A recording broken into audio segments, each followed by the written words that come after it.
Hello, welcome back. Just reading some spooky stories, getting ready for Halloween. You can tell. Reading some of my new house, the new house of secrets I got. Well, welcome back to the Heroes for Hire comic channel. This will be my second video for today on Tuesday, and it's because I'm reviewing, like I said in my last video, we're going to review the new Wolverine #1. Let's get to it. Why don't we? Well, so let me read the credits to you. It says, with his mutant healing factor and enhanced senses, the man known as Logan has been weaponized throughout his long life as both a willing and conscripted member of various clandestine organizations, including Weapon X, who exploited his healing powers to bond the skeleton and claws with the unbreakable metal called adamantium. Logan's lived and lost and honed his fighting skills as sharp as the blades he wields. He's been an invaluable member of X-Men and X-Force. James Hallett, Patch, Weapon X by any name, he is the best there is at what he does. But what he does best is not very nice. He is the Wolverine. And it's written by Saladin Ahmed. Color artist is Brian Valencia. Artist is Martin Kakala. And the letter is Corey Pettit. Cover artist Martin Kakala and Brian Valenza. So I'm assuming Kakala did the pencils, and then Valenza probably did the color. All right. So it opens up. Let's go back to start it though. You see this wolf pack. They're out hunting, and they're talking about how they've got a new member of the pack, and then you find out, of course, the new member of the pack is Logan. He's running right with them. They said she said he's shaped different, but he's a good member to the pack. So, but then you cut to this guy, and his name's Cyber. Is one of Wolverine's old enemies. His skin's all adamantium. He doesn't age that fast either. He's got little claws on his fingertips, not like Logan, but he's got a gun here. He used to be his like old commanding officer when he was in Weapon X or something. They don't and spoiler alert, they do not like each other. Well, he comes across with Mounties, and he don't like that too much. So you can about imagine what happens to those poor Mounties. So he's tracking Logan's what he's doing. But then also there's somebody else tracking Logan.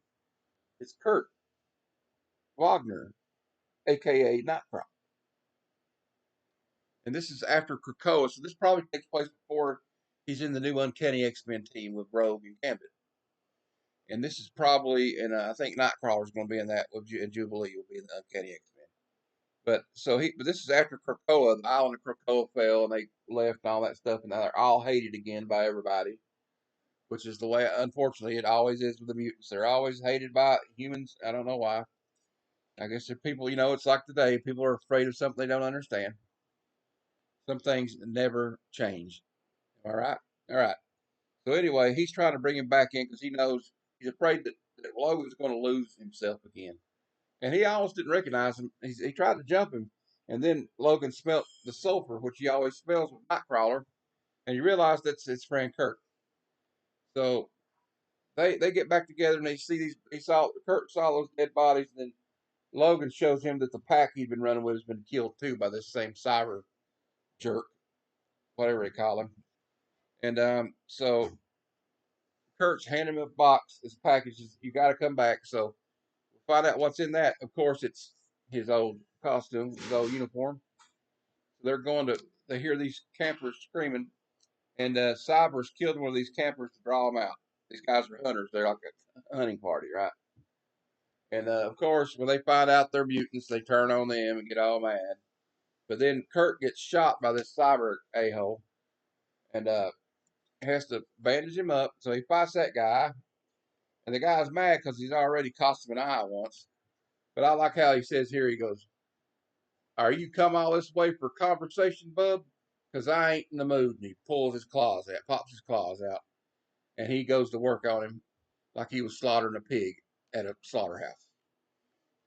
That's about, that's what I said. He's the best at what he does, but what he does is not very nice. So, especially if you're his enemy and you try to hurt his friends. So he's about ready to kill him, and then he goes back to check on Kirk because then he snaps out of it because he's got to check on his friend Nightcrawler. And but as this thing's going on, you hear all they're both adamantium, right? So he's got the adamantium claws in the skull, and Cyber's got adamantium skin. I don't know how he got that, but I guess you could say he's got a thick skin. Anyway, bad pun. Anyway, so he's about to ready to take his other eye out for him, and he goes back, and then the adamantium slashing against each other, clanging, awakens a beast in the woods. And you find out later, well, they're in the Canadian, they're up in North America, in Canada, in the woods. You can about guess what's going to come next. It's going to be the Wendigo. And they say that on the very last page. It says, next issue, Wilderness of the Wendigo. So we know Wendigo is going to be in the next issue. And I got to say, although I may be a little bit biased, I am a Wolverine super fan. I like it. I like the new direction. It's I got the Clayton Crane cover here. I think it's pretty cool. He's fighting Cyber right there. And this is, I think, cover B or C or something like that. It's a variant edition. Legacy number 393. But so yeah, I highly recommend. I'm going to give it a thumbs up. I like it. I like where it's headed. I like to bring the Wendigo back, the Wendigo, or what do you call it, the Winnebago. We'll bring the Winnebago back. I'm just talking Wendigo. We'll bring the Wendigo back. That's cool. We got Kurt in the mix here, so it's going to be interesting. They're in the Canadian woods up in Canada, so I don't know exactly where. It could be anywhere. Canada's got a lot of woods, but I'm sure I'm going to be interested. They left me on long enough to get me interested in seeing what's going to happen to Nightcrawler and Wolverine in the next issue. So I recommend this one. If you're not a Wolverine fan, you're not going to like it. Okay, I'm just going to say that this is not for everybody. But if you're a Wolverine fan like me, you got to pick it up. So that's all I have for this review today. Next review, I will be reviewing the new Batman: The Last Halloween #1. Because it's Halloween, I figured I might as well do that. So let me get back on my reading. But until next time, true believers, Excelsior.